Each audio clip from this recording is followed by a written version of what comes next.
Go live on Instagram. Come on. All right. It's your boy Niner Faithful. How's everybody doing? Hope everyone had a legendary week. We got some exciting news to talk about. Who said it's the dead time? And also, of course, we got the state of the franchise to go over. Some interesting things I took from that. And also, we can go ahead and get into our tackle position. I got an interesting subject that I want to get everybody's. But before we get started today, of course, as normal, let me see, what was that? Let me see. I think that was my YouTube video. Anyway, as always, we got to pay some. Today's episode is sponsored by Power Brand Systems. Need help getting new customers for your business? Let Power Brand Systems help you grow with their powerful tools. Visit powerbrandsystems.com/Niner Faithful Radio for more info. For the Faithful, by the Faithful Off Season Sale is happening now. Save 20% on all For the Faithful, by the Faithful Season 1 through 3 gear now through June 30th. Go ahead and visit NinerFaithfulRadio.com/shop to save. Follow us on social media at Niner Faithful Radio on Facebook, Instagram, Tumblr, and TikTok, and at Niner Faithful R on X. If you like our content and would like to support the show, consider leaving us a tip in our tip jar at NinerFaithfulRadio.us/tip jar. Join our exclusive membership community where you get exclusive NFR content not available anywhere else. Join our exclusive chat, 20% off of all non-sale For the Faithful, by the Faithful gear, and much more. Visit portal.ninerfaithfulradio.us/login to join. All right, y'all. We already got 2 comments. BC, what's up? And under the helmet pod, what's cracking, brother? Roberto, good to see you, bro. As always, BC, I see you, baby. I see you, BC. All right, y'all gonna have to forgive me because your boy's running everything by himself today, so it might a little bit of a shit show, but we'll get through it. All right, without further ado, ladies and gentlemen, faithful of all ages. Rice has just set a Super Bowl record with 12 catches. He's in motion. Montana, touchdown, John Taylor. Niner Faithful Radio, the show hosted for the faithful, by the faithful, brought to you by Power Brand Systems.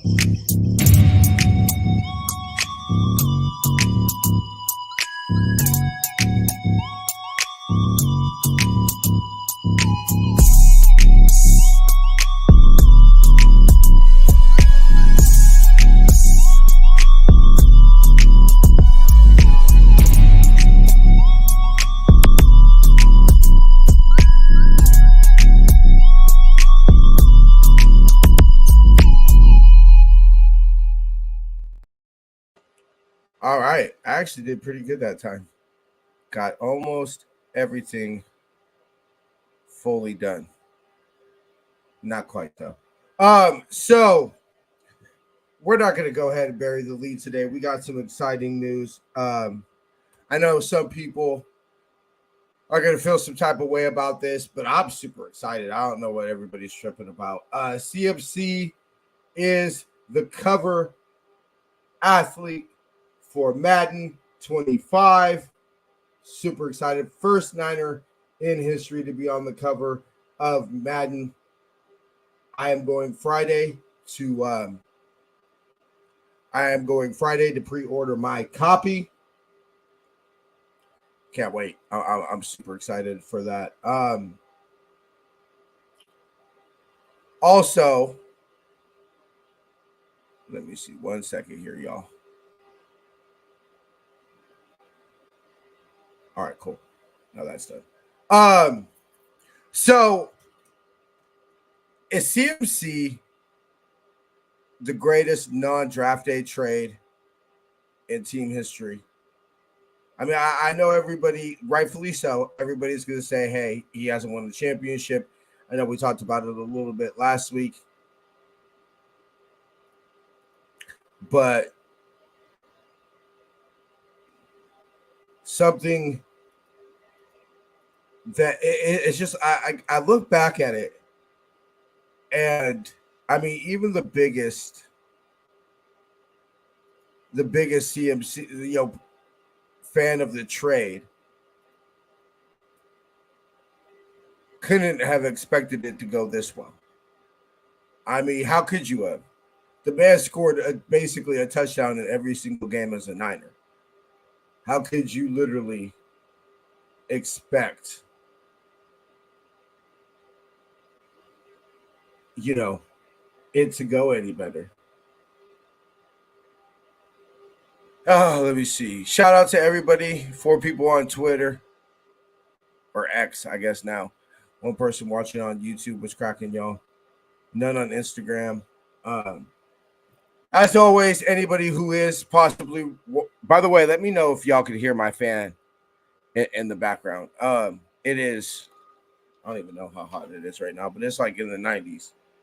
So your boy has to have the fan going. I got like 2 small Gatorades and 3 big Gatorade. We gonna be suffering today. So that's just let me know what y'all thinking in the comments. Is CMC the greatest non-draft day trade in franchise history? And if not, what would make it so? Go ahead and get everybody's thoughts on that. Why I prep this right now. So, state of the franchise. I mean, there's nothing groundbreaking here. Jed didn't talk about how they're moving the team or anything non-groundbreaking. Although something I found interesting, on average, according to Vivid Seats, they told Al Guido, on average, 48% of fans in road games last year were Niner fans. I don't know exactly how they track this. I don't know if it's by where the tickets are bought from. I've never used Vivid Seats. If anybody has, do they have a situation where they ask you what team you're rooting for? All good, BC. Don't even trip, bro. I already thought you were here. If you wouldn't have said anything, I thought you were here the whole time, bro. Is it? So let me ask you, since you weren't here, BC, is Christian McCaffrey the greatest non-draft day trade in franchise history? Let me preface this by saying, to me, the greatest trade in franchise history will be the draft day trade that landed us Cincinnati's pick, where we drafted Jerry Rice. I mean, that's just always going to be the greatest team. He says absolutely. That to me is just going to be the greatest trade in team history. But the greatest non-draft day trade, I'm finding it very difficult. And I know, like, the standard we set, the standard this franchise has is championships. Okay, CMC hasn't won us a championship yet. But, and I'm not going to say what I was just thinking right now, but I'm finding it very difficult, besides saying, hey, he hasn't won the championship. And let's be real, we were humming in the Super Bowl that first drive before he fumbled. Same thing in Minnesota. I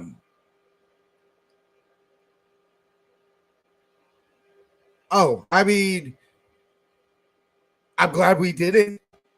I'm so glad we did it. But what? Because you figure it would have probably been last year's pick. We didn't have a pick last year, so it would have had to been this pick. And sure, of course, would you rather have a CMC than Ricky Pearsall? Yeah. But from what I've heard personally, Ricky Pearsall looks like he's definitely. Doesn't, like, I haven't heard anybody say rookie of the year. Oh, he's going to be this team's future number 1 receiver. I do remember when you said that.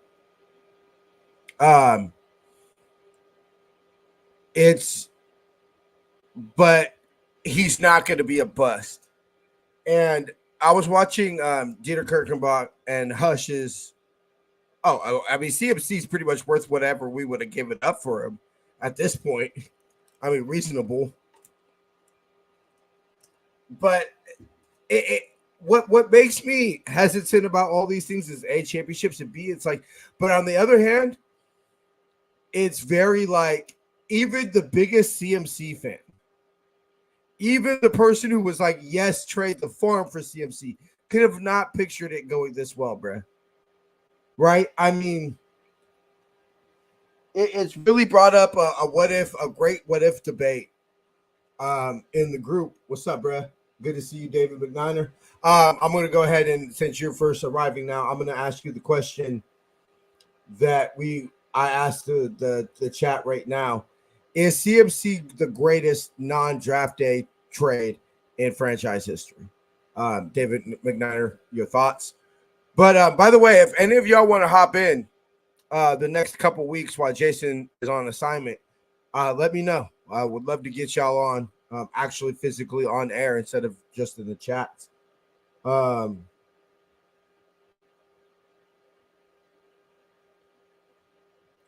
Yeah, but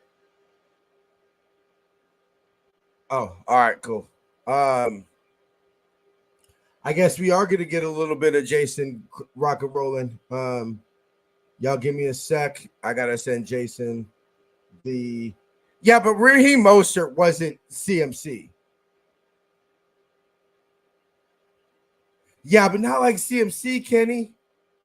Not like CMC. I'm sorry, bro. Nobody... Not like CMC, bro. And look, I was at that game. I believe Captain Messi averages 3.5 is already back on this team. Oh, hold on. I got to get Jason's thoughts on that. Give me like 2 secs. Oh, my God. We got to give Jason his thoughts on that. I just sent it, bro.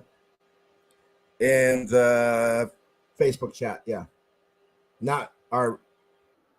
Okay, cool. We got him. What's cracking, bro? Hello, faithful. What's up, brother? What's up? Chilling. You're muffled. I don't know. Let's do this. How's that? Hollow. Hello? Okay, that's better. That's perfect. That's perfect.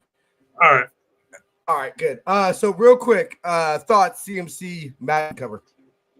I believe in curses, man, so I'm nervous too, bro. I ain't gonna lie. I was like, congratulations. I know that as a player, that is a very high achievement, but as someone who believes in curses and all that kind of stuff, man, I'm just not a fan of it from that aspect of it. At the risk of, like, Bubby's not a very, you're sleeping on the couch tonight, because hopefully her mom ain't here to tell her I said this, but suck my dick. I paid $500 for that bed, and I'm the one that's going to be paying $5,000 for it, So I'm not getting kicked off a bed I bought. All right, you could go sleep on the bed right here that you bought. So Bubby's not a very go sleep on the couch. She'll get up and she'll come sleep here in the office and sleep on the old bed. But at the risk, you're talking to me, Jason. You know how superstitious I am. At the risk of being Bubby being on the couch for like ever, I basically told my girl, "Yeah, you're not watching the Super Bowl here, bro." So yeah, I do certain things like every game day. I do certain things and have a certain breakfast. I drink my coffee a certain way. I don't mess with stuff. I have been that way since like junior high school, with the way I put my shoes and socks on, the way I put my singlet on for wrestling. My wrestling I had like a 45-minute wrestling warm up before I got on the mat. And that was before every match. So I grew up. I grew, well, not so much Dion, but I remember Dion a little bit on the Niners. But also Jerry. Jerry was Mr. Ritual, Mr. You gotta look good, feel good, play good. Yeah. So yeah, exactly. I have my own. I have like I'll probably have all my shirts for the season laid out on what shirt I'm going to wear for what week. And Yep. like, oh yeah, I got all that the night before. Me. So of course I'm nervous, and I was just thinking like, bro, we just signed him to a new contract, and exactly, 2020. Like, look, bro, I ain't gonna lie. I just watched the state of the franchise, so we're gonna get into that a little bit. But they were talking a little bit about a lot of what's been referenced. A lot of the state of the franchises, they talked about Levi's 2.0. Right, we're now getting into the second decade of playing at Levi's, which is kind of crazy to say, but yeah, we're going on 11 seasons in 10 years. So, what up, Darwin? Good to see you, baby. I don't know how much I am. All right, Jason could do the I was thinking. Anyway, so I was trying to go through the comments, but the chat's doing his thing as usual. Oh, okay. They're off on their own little side tangent and everything. And David talked about he's a quarter native, and I'm just like, oh god. Anyway, the chat is the chat. But is it cool? Yeah. I mean, I'm going Friday to pre-order my copy. It's about basically it's going to either whether I'm going to get the MVP bundle that comes with college and Madden, or if I'm just strictly going to get the Madden. I'm getting just Madden, even though I want to play that NCAA so bad. But yeah, I like it's 100. I might just get the physical copy of Madden and then get the digital copy of NCAA is what I might do. But you save when you do the bundle. It's like $125 or something like that. Yeah. Anyway, so yeah, I don't have the room on my Xbox, man. That's the problem. I got so much shit on my Xbox. See, right now.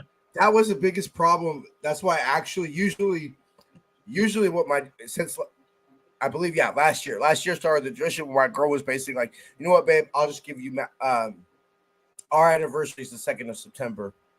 So my girl basically is like, you know what, babe, I'll just get you Madden every year for anniversary, basically. It's not a bad gift. Like, yeah, I was like, whatever. And then I switched it up to some other things, but I'm actually getting an external hard drive. It's like a 1 gigabyte external hard drive. Because when I downloaded, I had to delete games when I downloaded my NBA 2K24, the Kobe edition. So that's the only reason I bought the physical copy of that. That's basically the only reason I bought the game. And I was like, fuck it, Kobe's on the cover. So I was actually not going to get Madden. I told my girl, I was like, I'm not going to get Madden. I said, I don't think Jason was going to, if CMC was on the cover, you weren't going to get Madden this year. So I was going to bitch and moan, but I was going to get it. I was going to bitch and moan the whole time, but I would have gotten it. So, that's what I said. I said, the only way, I said, if Jason does it and we get the Xbox, you know what I'm saying, and we want to do that game show that we were talking about, I was like, that's the only way I would get it. See, Darwin's got it. Yep. I mean, that's basically. I'd be curious to see if they can find the statistics on the physical cover and say last year most physical copies were sold in Buffalo. Most of physical copies the year Lamar was on it. Most physical copies were sold in Maryland. This year it's going to be really all over the nation because we have fars over. Get the latest rocket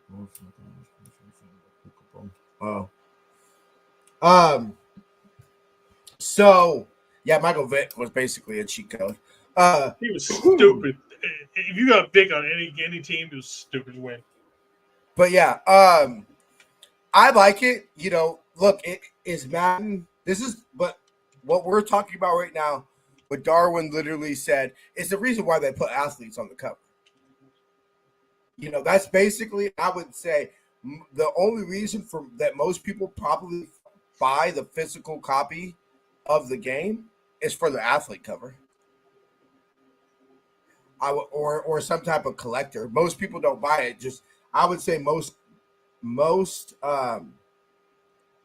Wow, the most sold physical copy from what I can see is the 07, and that was Sean Alexander. Interesting. That's a weird one because that's I'm not even going to clown on Seahawks fans on this one. Ask how many NFL fans remember Sean Alexander. I doubt 50% will remember because he only had what 2.5, 3 good years. Three, 4, yeah. I mean, I do, but that's just because that's around my real prime of young football watching. And let's be real, he was in our division.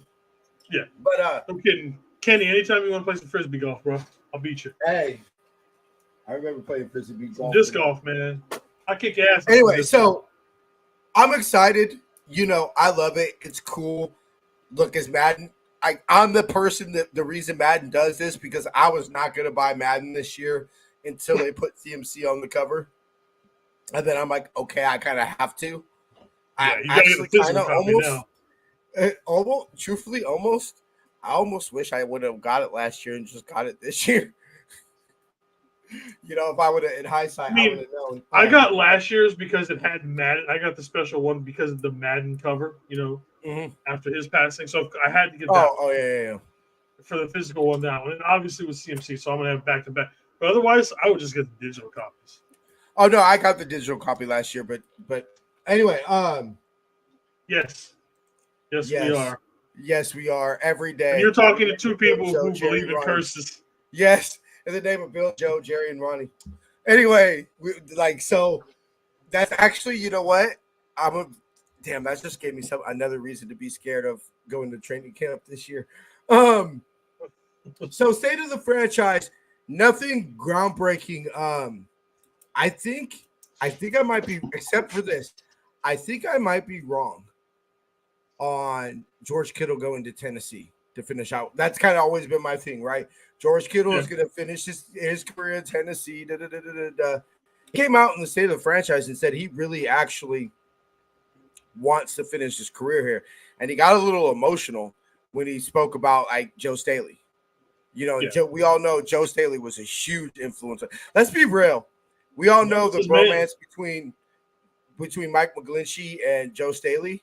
But honestly, just close your eyes and picture the personality. Joe Staley matches up perfect with George Kittle. Yeah, could you imagine if they had like 10 good years together? Right. Was it Garrison? Was Garrison Hurst on the cover? Garrison Hurst was on the cover. He was the last Niner to be on the cover. I thought, okay, so I spoke wrong. I've always been under the impression that no Niners ever made the cover. That was the year, so that was 99, the year he broke his ankle. That is, Madden 99. I could have swore it was Marshall Falk.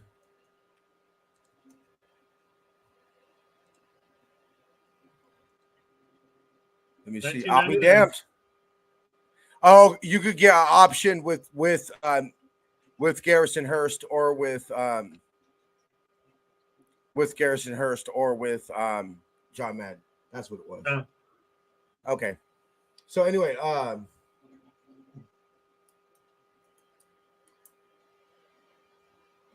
do you see the comment?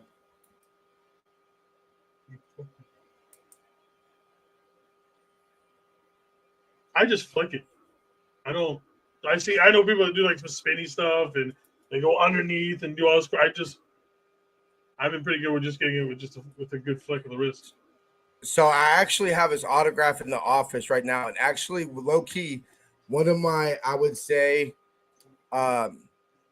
little underrated Niner jerseys I actually had. The only jersey besides Jerry, the only jersey I've had a home and away jersey of was Garrison Hurst. I got an away jersey my 13th birthday, and I think for when I was 16, Christmas 2002, I think I got a Garrison Hurst home jersey. There's actually a picture on my Facebook in my old school photo album.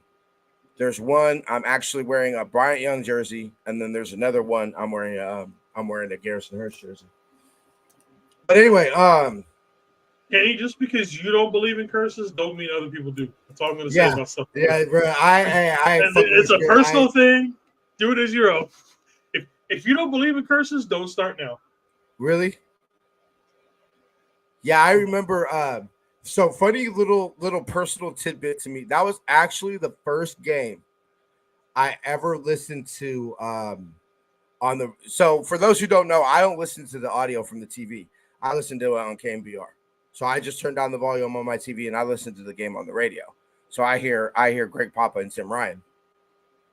The first game I actually listened to on the radio and like found out that you could listen to Niner games on the radio and everything like that was actually that game that Garrison Herbert broke his ankle. Because the week before, T.O. catches the catch 2, right? As for one of my favorite teacher at the time in Santa Cruz, but also like kind of the teacher I love to hate the most was from Green Bay, Wisconsin. So she was a diehard Whackers fan, right? So all year she had talked all this shit and everything like that. And it's funny because I had a dream that we beat the Whackers. And I told everybody about the school about the next day. And she goes, yeah, that's why it's called a dream. It'll never happen. Like that, right? And started talking all this shit and everything. And so T.O., the only reason Stewart let me watch the only reason I saw the catch 2 live was because Stewart was going to let me watch the game because he thought the Niners were going to lose. And T.O. makes the catch. I go absolutely screaming. I'm running around the house. And Stewart was this kind of old school British dude where he wasn't. You're very proper. He didn't like. Yeah, he hated the Niners because he said we show boasted and everything. So I went absolutely sick. He literally ground me in my room for a week. Right, I would not let me watch the game. So I was actually flipping through the radio, just trying to listen to music or whatever like that. And I heard Young back to pass. And that's when I kept it on. And then he let me come out because he knew the Niners were going to lose and everything. And that's the only reason I saw Steve Young's last playoff pass as a Niner. But anyway, just a little funny story that kind of how these things tie up, and connect us all. But anyway, but I'll get to the state of the franchise next week, y'all. I didn't expect Jason on. It was a little time filler. Offensive line. I don't know if you've heard. I'll leave. All good, bro. No, all good. All good, bro. All good. Question. Have you heard the rumors that there's been whispers that Trent wants a new contract? Yeah. Yeah. I've heard it. I think I would not be against extending him another 2 years, especially if we truly don't think we have his replacement in the building, or if we want to wait till someone is worthy of it, if you will. I have no problem extending him up. Yes, I realize that means he's going to miss a couple games every year, but we've dealt with that for a couple of seasons now. I think he's probably got 1 or 2 more years left as being, top 3 tackle in the league before we start seeing a little bit of a decline in his gameplay. But until then, I'd keep him on the team. I think with Trent Williams, the Super Bowl is sticking out into people's minds. It's kind of like the last thing that you saw. Yeah, but all those are void years. Those are team options and everything. He has no more guarantees. It's basically the same situation as CMC. He wants guarantees. Yeah. So I think a lot of people, anybody who says you don't pay Trent Williams, I think is thinking of the Super Bowl. And it's kind of hard when Trent did not have a great Super Bowl. And that's the last we saw him. And you hear he's age 36 and things of this nature. Go back to the 3 games he missed last year and watch how atrocious this offense was. And that tells you all you need to know about if your plans without Trent Williams. I think that if you put a gun to every player's head in the league and you asked them who's the best player on the 49ers, I think everybody would say Trent Williams. I don't think there'd be any – all due respect, love the man. But I don't think there would be a single vote for Nick Bosa or CMC. I think every player – if you talk to players, not fans, not media, if you talk to players, I bet you – or I'll put it to you this way. Okay, then let me rephrase this. If you talk to D linemen and say who's the one lineman that you don't want to go up against all game? Well, yeah, I mean, the Trent. That's so easy fruit. Hanging fruit. And also, I think there's a lot of, I don't want to say luck, but a lot of situations that have benefited the Niners greatly. Like, for example, 2018. Look, I'm not necessarily saying it was Super Bowl or bust, but we expected to finish way better than the second overall pick in 2018. I remember Adam and I were talking about possibly competing for the division, if not the division, the wild card. You know, kind of being that sneaky surprise team. Lo and behold, we suffered through 2018, lands us Nick Bosa, right? Even having Jimmy G on the team was kind of a fluke scenario. Trent Williams being available. I mean, when are you able to trade a third and a fifth for a Hall of Fame best left tackle in football, Jason? When are you able to do that? I mean, you can't. And so I think Trent's here until Trent says he so what does this tell me?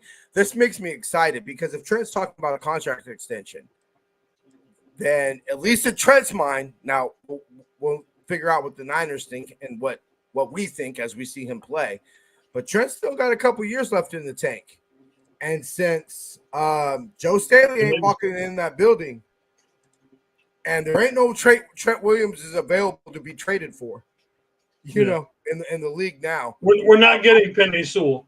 You know what I mean? The Lions are not sure. Especially for the Lions. Fuck. Like that would I don't know, be like trading Charles Haley to the Cry Girls. Basically. Anyway, fuck it. He must it makes you wonder, does he feel better this offseason? For whatever reason, you know, there's something, you know, it's like the bones aren't cracking as much. It's a little bit easier to get up and down. You know, is he pushing, you know, got a new PR on the squat rack or anything like that? Does it just feel a little bit different this year? He feels better this year compared to years past. I think it's Brock. I really think it's Brock. Yeah. I think Brock's rejuvenized him because Trent's been around the league long enough. He's a smart enough man. He knows. How do you win championships? Quarterback coach combo. Right? If it's not for Andy Reid and Patrick Mahomes, who I feel pretty safe saying probably the best coach quarterback combo. I still might in the league right now, for easy. Yeah, that's an easy one. I still might look. I say give Kyle Patrick Mahomes, you know, or give really any coach Patrick Mahomes, and he looks that great. But Andy Reid's legit. I mean, his track record speaks for himself. He's the only one that if you talked about firing Kyle Shanahan, he's one of the very few. One of the very few that I would consider upgrade is Andy Reid, which wouldn't happen. But so Trent Williams sees Kyle and Brock together. Best offense. Only time that Kyle's had a number one offense during his tenure as Niner head coach is with Brock. You know, we saw what that offense could be last year. I mean, we're starting to talk about you and I have talked about, like, are we going to go into a lot more into 11-3 receiver personnel with the drafting of Ricky Pearsall and Cowing and you know, the extension of JJ. These things. You think the offensive line gets better if Trent leaves? Explain yourself, though, BC. Yeah, BC, please explain yourself, brother. And you too, Kenny. Yeah. You're not taking y'all top need to explain yourselves. Tackle in the league and get better without it. Yeah, I don't. I mean, I was there. Look, I will say this: that Cincinnati game, Brock was humming until he threw those two picks, until he threw that baby killer zone. Know why they call it throwing a pick in the red zone the baby killer? It's because people say you would rather have a child die than throw a pick in the red zone. That's why they call it the baby killer zone. John you have Gruden all the money to spread around, but doesn't mean you're going to get better. I can give you $1 billion. Doesn't mean you're going to get better. Is that going to buy you another Trent Williams? No. That's fun. I'll say this. You know, I get where Kenny's coming from. I get where, because they don't have Trent Williams. So go watch Lions. I bet you the Lions talk about Penny Sewell all the damn time. all the fucking time. Look, I think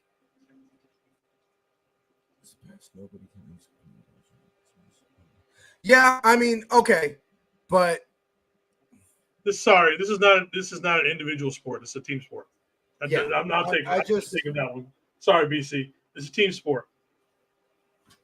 I'm okay with depending on number 71. And I understand what he's saying. He's like, yeah, if Trent goes down, you're fucked. Yeah, but there's probably several players that I can point to on this team that say, you know, I would say this. The one player I would say we lose and we're fucked is Brock. He's the one player that I'm like, okay, I think that look, love CMC for MVP, all that. But I have faith in Kyle Shanahan to put together a functioning run game without CMC. I have faith with the drafting of Cowing, with the drafting of Pearsall. Hopefully, the biggest leap from a player is from year 1 to year 2. So hopefully that means great things from Ronnie Bell. I trust Kyle to put together an offense without, you know, Debo, without BA, without, you know, insert offensive player here. Trent, things get difficult, but I don't think we're fucked. Without Brock, we're fucked. Because I'm sorry, you can say all you want about Brian Allen, but Brian Allen ain't making those runs in the NFC Championship against the Lions. Hey, I'd take Brian Allen or Sam Darnold. Jason always the fucking Sam Darnold. I would say this. The only thing I would caution against is I would say give me one more year, Trent. Give me one more year. Give me one more year, and then we'll talk about a contract extension next year. I think ideally next year is when you took care of you gave CMC an extension and a pay raise this year. Because Trent can feel real great June 11th. Yeah, I bet you all football players feel real great about this. Holla at me January 11th and see how Trent's playing and how Trent's feeling. You know, so that's where I stand with that. But moving on to the rest of the tackles, Jalen Moore is No. I will say this about Jalen Moore is that because Trent never practices, he wants to get paid again for restoring the guy. He wants guaranteed money. That's what it is. Because there's, I believe, after this year or next year, there's no more guaranteed money left on this deal. Jalen, because Trent Williams never practices, Jalen Moore only practices left tackle. And honestly, I think that's done to his growth because he's not a left tackle. He's a right tackle. Yeah, naturally he was a right. Naturally, he's a right tackle. And that's so what BC talks about. When BC talks about, depending on Trent too much or Trent impacting the team too much, I could see where he's coming from in the sense of what has having Trent Williams on this team and not being able to practice done. It's done to the development of Jalen Moore, who I liked his rookie year. I liked his rookie year and wanted him to see him develop and everything like that. But he's not a left tackle. I saw it live and direct when we went to Denver in 22. We went to Denver in 2022. I saw it when Trent went out. He was walking off the field hobbling and everything like that. That next play, Jalen Moore whiffed, and I said, "Oh my God!" Because I remember it looked bad. Like Trent, like they were bringing out the cart. It looked bad, and then Trent waved off the cart. But I was thinking that this is going to be a rough year because we literally watched Trent Williams go down. In hindsight, we knew he was fine, but I'm like, did he break his leg? Did he tear his ACL? These are things that are going through my mind live in Denver as I'm watching Trent Williams and on the ground and the cart getting rolled out, you know.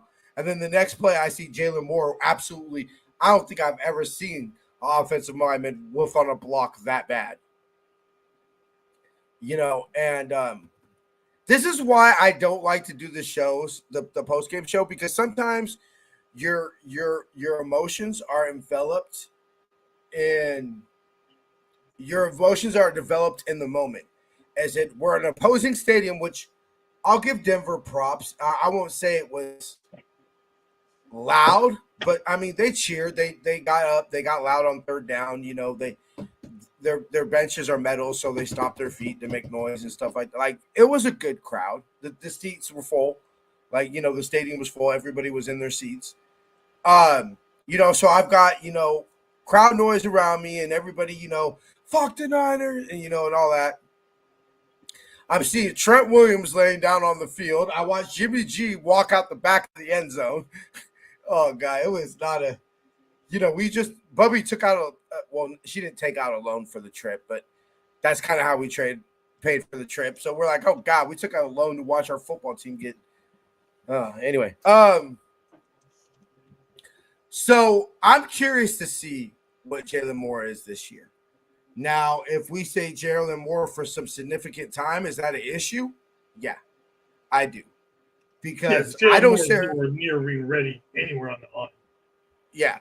I do not feel Chris Forrester's view of the offensive line where if there's a line, we can get through with you. Yeah, like probably you can get through, but the issue is when you're just trying to go at that mediocre or that just good enough line, you have your right guard below assignment on 3rd and 4 in the biggest play of the season. Might be one of the biggest plays in Kyle's tenure, honestly. That was probably one of the biggest play calls of Kyle Shanahan's coaching career. Was that 3rd and 4 call? We're so ready to go Jake Brendel and everything like that. Ultimately, Burford, the blown assignment is on him, but the communication comes down to the center.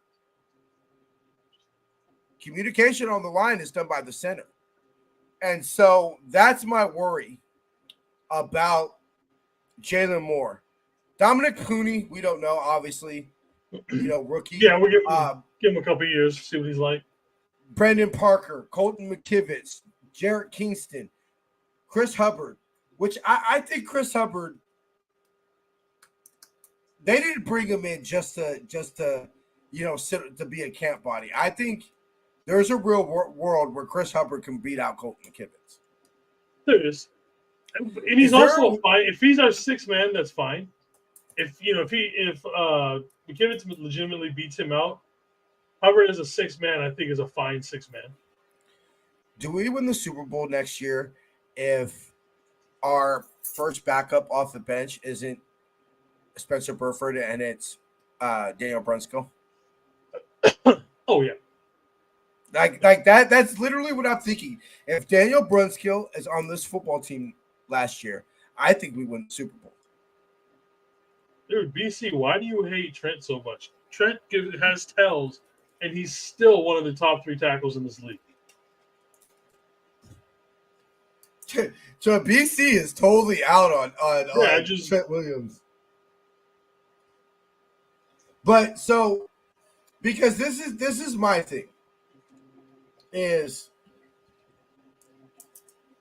this is where I think the issue of the offensive line and tackle is going to come up, and where if we win the Super Bowl this year, if we win the Super Bowl next year, and the year after that, nobody gives a damn. But if we don't, this Trent Williams team might bite us in the ass in the sense that I think we've undervalued the offensive line. I think that if you point the gun to Kyle's head, he'll tell you that we lost the Super Bowl because Debo couldn't beat man-to-man coverage. NBA for the most part. Couldn't beat man-to-man coverage, not because Spencer Burford blew an assignment and Colton McKivitz was getting his lunch handed to him most of the game. I think that's where it's going to come bite us in the ass, because none of these all might be fine starters. These might all be sixth offensive linemen where it's like, yeah, you could get by with them as a starter, but you're always going to be left wanting more, you know? So they're a starter for a year or two, and you just recycle them through. But none of these players jump out as an heir apparent. There's nobody on this of these tackles that I say, hey, they're the heir apparent to Trent Williams, and that's an issue. That's an issue. And when we talk about the short term, I don't think it's an issue because, look, it's not an issue because if you go down the Niners roster, you say who's the best, you say Trent Williams, best left tackle, right? I don't know about you, Jason, but that's how I was always taught. You build your football team in the trenches. Yeah. You get your quarterback and you get your tackle to protect his blind side. And you tie those two together. That's kind of how I was. We drafted. BC, he's not holding out. He hasn't said pay me or I'm leaving. It's just rumors. It's just whispers. That's all it is. It's just whispers. I don't think Trent would pull that. I really don't. And why are we picking on Trent all of a sudden? Were we picking on BA? Or we're picking on Debo? Or we're picking on Fred? Or we're picking on Kittle? Or any other, pretty much probably 3/4 of the players in the league? This is the way it's done. This isn't the jobs me and you have. This is a completely different set of circumstances. We don't get paid like these guys do. Yeah. So that's just my worry, is that because if Trent goes down, we're fucked. But to me, you would, if they cut Trent Williams today, and whoever you go find, Penny Sewell, I don't know the Lions GM, but the Lions GM calls up John Lynch, says, "Hey, give us 2 1s, we'll give you Penny Sewell." I'm doing awesome. Oh, I would do that in such a fucking I'd give you 3 or 4 of them for Penny Sewell. I'd give you my 4 number ones. Like legitly, that would legitly take the Niners offensive line to maybe a concern against the right teams. But they don't, Darwin. The problem is, and this is where I hate the Niners' philosophy. They're not, ideally, they don't want to play him at tackle. They want him to be a guard. And I've come out on many times saying I want him at left tackle. I don't want him to play guard. I want him at tackle. I don't give a damn about the 3/4 of an inch bullshit on his arms. Fuck. My thing about it is so this is my frustration with Pooney. And so you take a player in the 3rd round and you draft him to play a position. Not only did you not see him at that position, but you didn't even see him running the scheme that we run. How does that make any sense? Like, I'm confused. And I think that Puny could end up being a good player. Shit, I've never even seen the man and the man hasn't even put on football pads in a Niner uniform, except maybe for the rookie thing. Yeah, he's probably taking some pictures and pads. That's about it. Yeah, but so to find out what the man's going to be or not going to be, but that's my only status of the offensive line. I mean, center,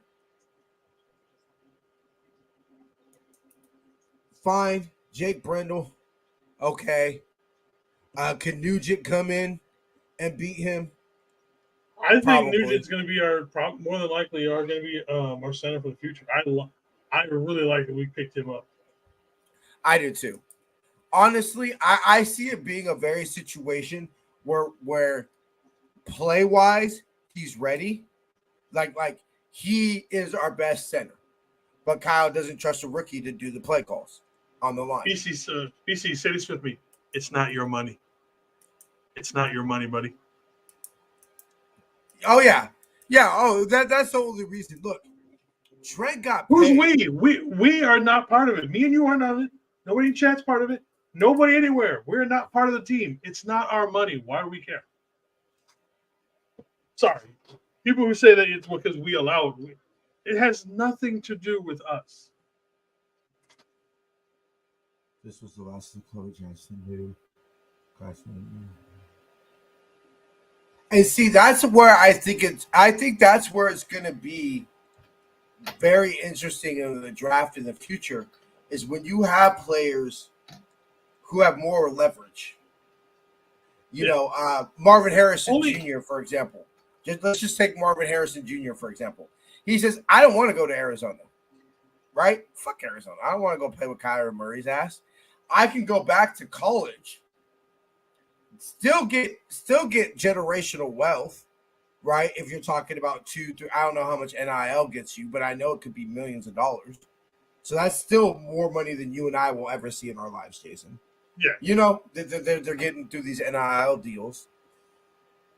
And so I am very curious how this does change.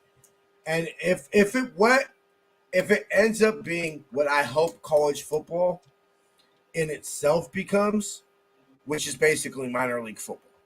I think that's basically what they need to do. They just need to make college football minor league football.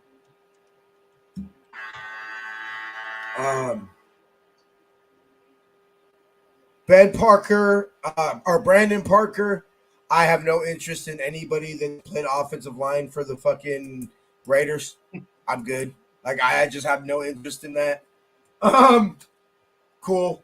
Somebody's got to keep, when Trent's taking reps off in training camp, somebody's got to take them.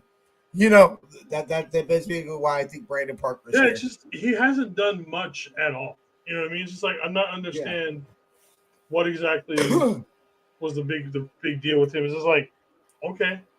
And it's just like if it wasn't just for like a cam body thing, then what was the purpose of it? Does Trent still have 3 lockers with 90 men on the roster? Like who is the man that is assigned the job to go tell Trent Williams he's got to go give up 2 of his lockers? Like, who is that guy? Like, I hope that man gets a raise. Like, I wouldn't want to be the one to go tell Trent Williams, hey, Trent, I know you're all comfortable. You got all your shit in the locker. You got your little VIP rope, all that. Yeah, you got the rope off and everything. You got to give that up, bro. Like, I don't want to be the man that has to tell Trent Williams to do actually, excuse me, sir. So one time, sir. Sir, excuse me. Pardon me, sir. I just like, Trent, it'd be really cool, and you'd be like the best person ever. Like, I don't want to inconvenience you, but and you wouldn't make you don't make eye contact with him the whole time. Not at all. You look directly at the ground, and get in the fetal position, like show your submission. Show your submission. God. Jason, I'm going to ask you this about Colton McKivitz, and then we'll probably wrap it up here. Is there a world where Colton McKivitz is our starting guard?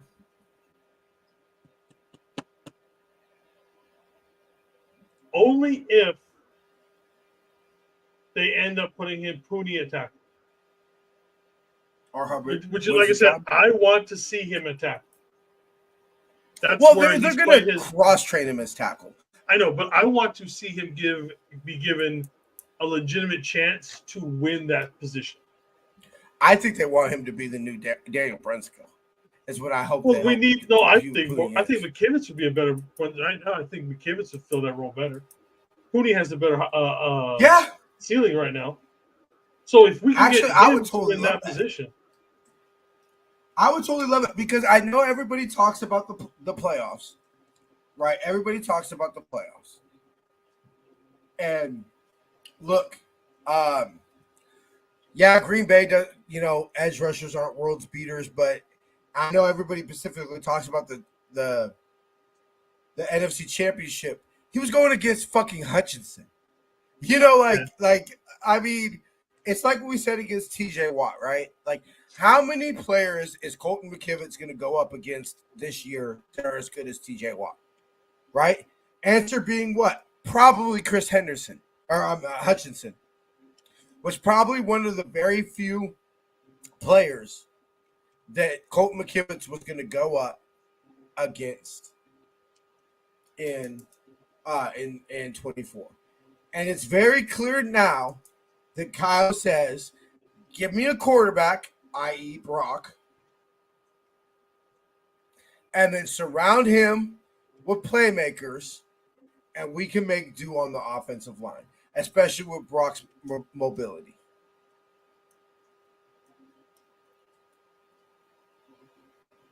That $40 bill you didn't buy.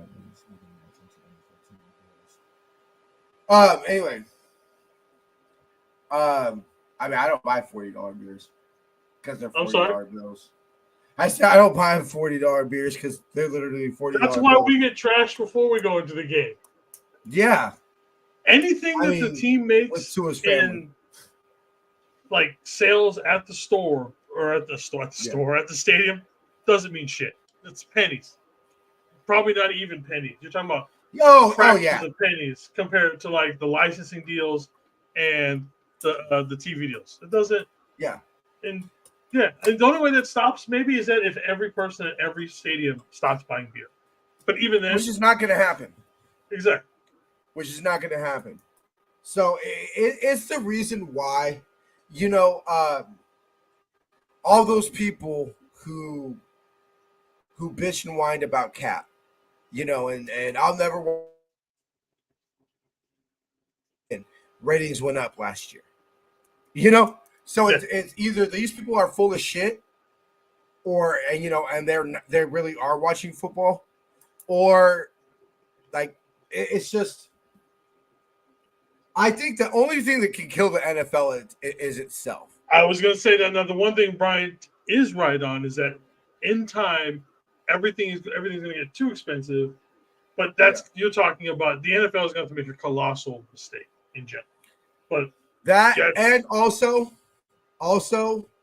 is with the country. I mean, I want to make sure I say this right because I don't want this to come across wrong. But as the country gets more ethnic, I guess would be the right way.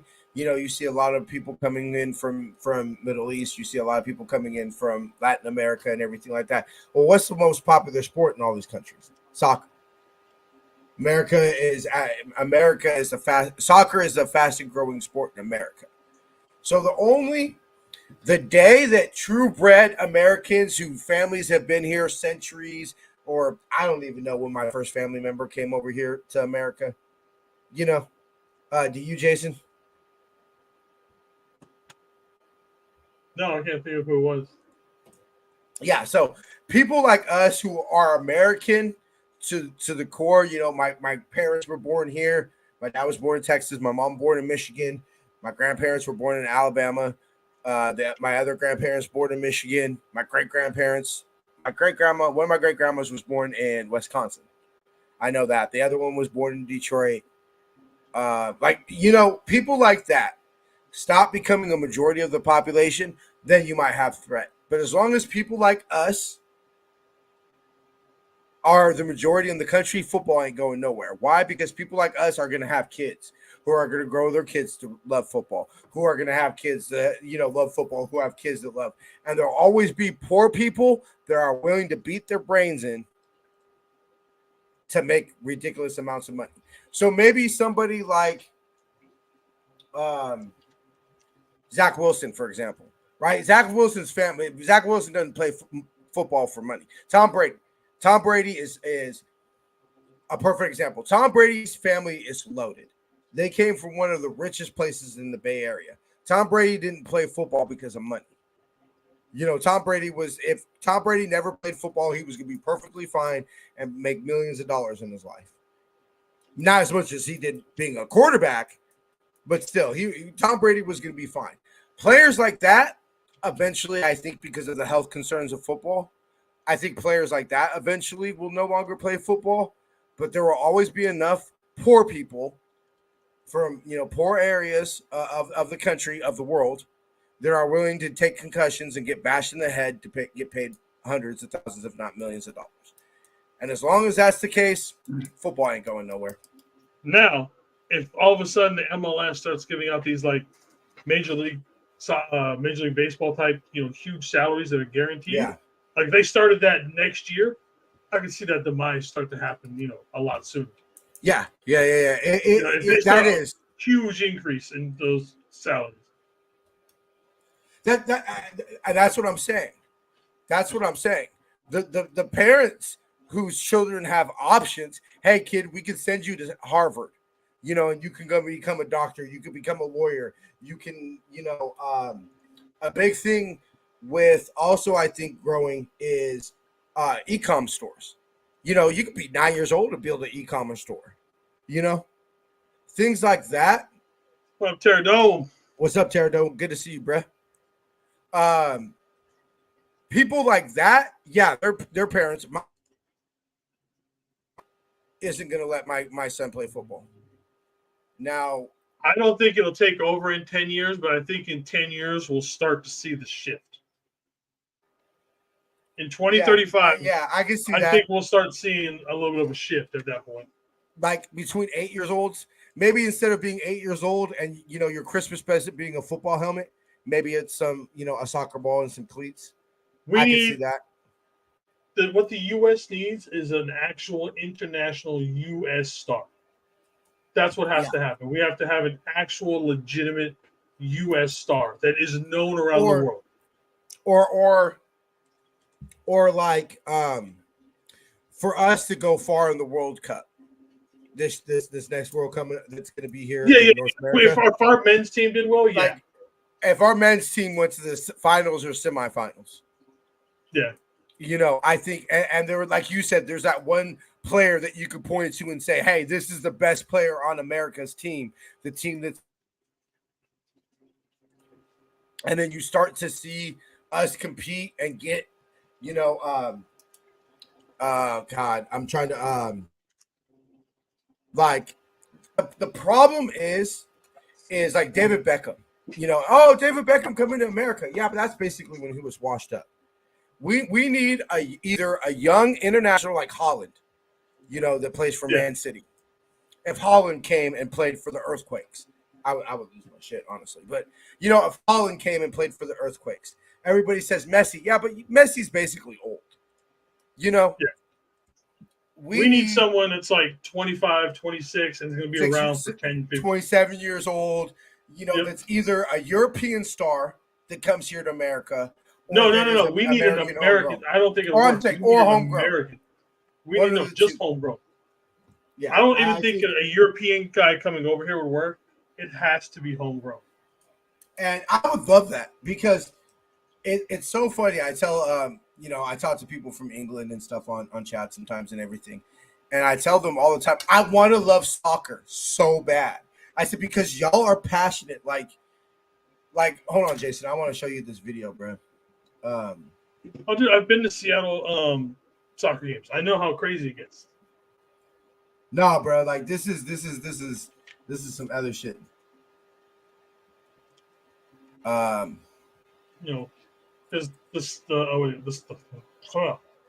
the Sounders games that I go to, you just jump up and down and act crazy the whole time. Minutes. No, we're talking about for the MLS/soccer, football, whatever you want to call it, to surpass the NFL. It needs to be an actual American citizen that dominates, in the World Cups, Olympics, and all that kind of stuff. I want to show you this one right now. I want to. What is up, Bebop? How's it going, my brother? What's up, Bebop? Good to see you, bro. All right, can y'all see it? No. There you go. Bro, look at that shit. Yeah. It's fucking crazy. I have to mute it. You can see it better. Like, I get chills watching this type of shit, bro. Like, hold on. I want to show the ones. Look at that, bro. That's in Amsterdam. Like, look at that. That is fucking psycho. And that's not as fanatical as fans as we are, we ain't got nothing like some of these guys we over ain't got Europe. nothing on soccer fan. Like the singing that they do, just everything. Like I tell European people all the time, y'all don't know. I want to be. I want to be a huge soccer fan so bad because that's the type of fan I am. I am totally the fan. Like if they came up, trust me, I've tried so many times to get people to try to sing Niner songs with me and everything. I got a million different songs we could sing throughout the stadium. I would get chills. It would be like, oh, bro, you don't even know. I want to be that. Like I told my girl, if we ever go to England, I want to go to all the big clubs in London. I want to go to their stadiums and see soccer games there. Like if we ever go to Spain to go to Real Madrid or FC Barcelona, you know, like, oh, bro, you don't even know. I want to be a soccer fan so bad. So I think so. I would think it would just take that thing to capture the countries. Because America, like, let's be real, we're underdogs. Like, we're a good team. But when it comes to, like, internationally, like, nah, bro, we're not on the same level. So America loves an underdog. You know, so if we were to come in and we were go to, like, if we were to knock off Brazil, for example, or knock off Argentina or Germany or something like that, or England, you know, and go to the finals, you know, and then lose, like, on a controversial call to, like, you know, Italy or like a major France. Like, let's say we went to the finals all the way against France and we lost 2-1 on a controversial penalty kick. Something like, or even won the World Cup. I think something like that. But still, I still don't think that it would make football not number one because as far as I can tell, very rarely would the NFL get conflicted with soccer. Yeah. You know, it would need to be a situation where it's like soccer's on every Sunday, football's on every Sunday. Which one do I got to choose type of thing? And it'd be very easy. It'd be very easy because you figure football season is over in February, and that's pretty much right when soccer gets into the heat of things. And so it would be very simple. You would just watch soccer from February until I believe the first weekend of June is when the final cup competitions are over. So I can see MLS goes into like October, I believe. No, I was talking about European. Oh, European. I think it's going to be very hard for the MLS to be the reason that soccer becomes number 2 in America. I think that would be very, very difficult. I think the best thing that we can do is, like, for example, if that American superstar we talk about, right, that comes up through the ranks, is a hero for our national team, and he goes and he plays for Manchester United, right? And so it's like, okay, America now loves Manchester United, you know. I can see a world where a lot of people say, hey, soccer is my second favorite sport. I start watching it I would start watching it passionately when football season's over, but to take over the mammoth that's the NFL, to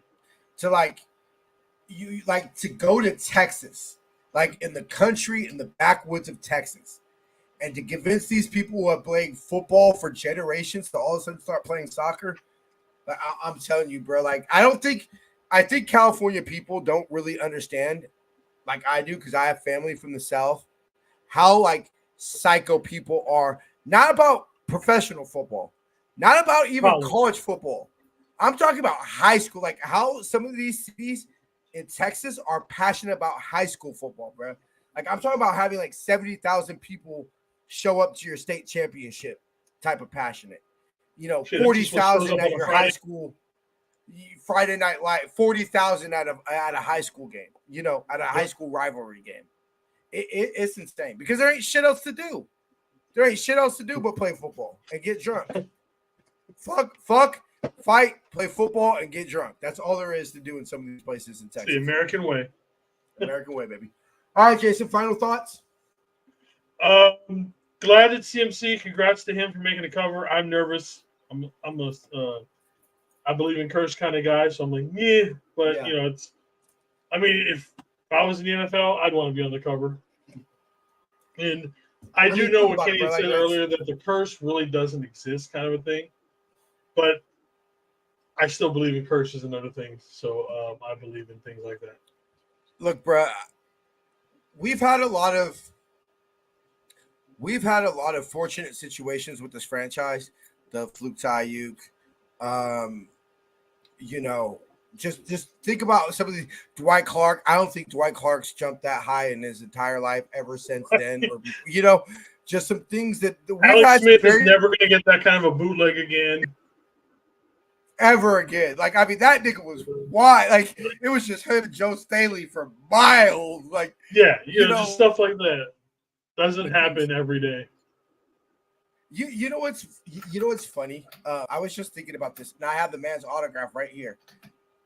Dante Hittner is probably one of the most lucky people in NFL history when you consider that.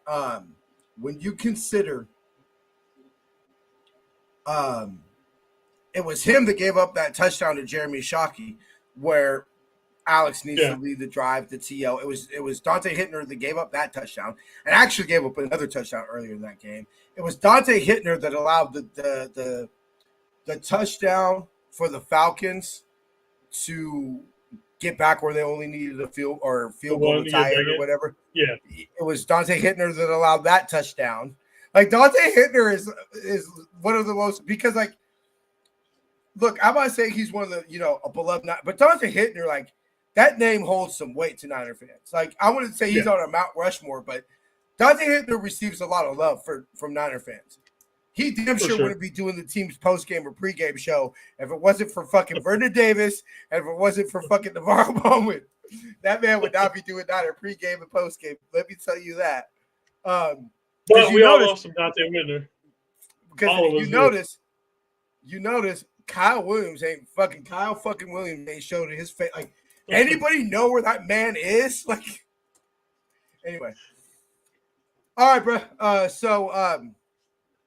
And I'm glad I made it this week. Yeah. It was fun. Yeah, we'll see. So I figured they did the announcement. So the preseason schedule. So it's official. We're gonna bring back the Friday, the preview show, the 9th.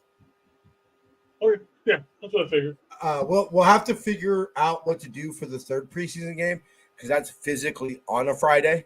So if you rather want to do, we'll just change that to the Friday show to a pregame show. Yeah, or we'll figure it out. But yeah. All right, bro. We'll catch you. All right, 5 for Ty. Tell love. One love, everyone.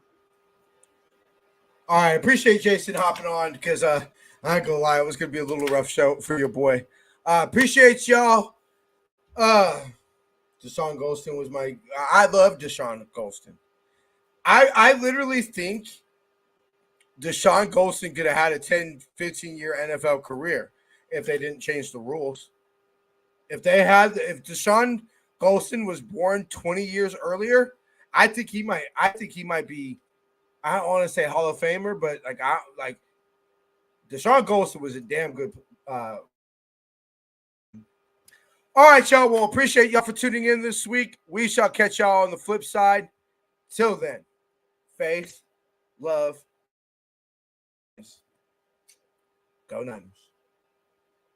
Weiss has just set a Super Bowl record with 12 catches. He's in motion. Montana, touchdown, John Taylor. You're tuned into Niner Faithful Radio, the show hosted for the faithful, 5 6, brought to you by Power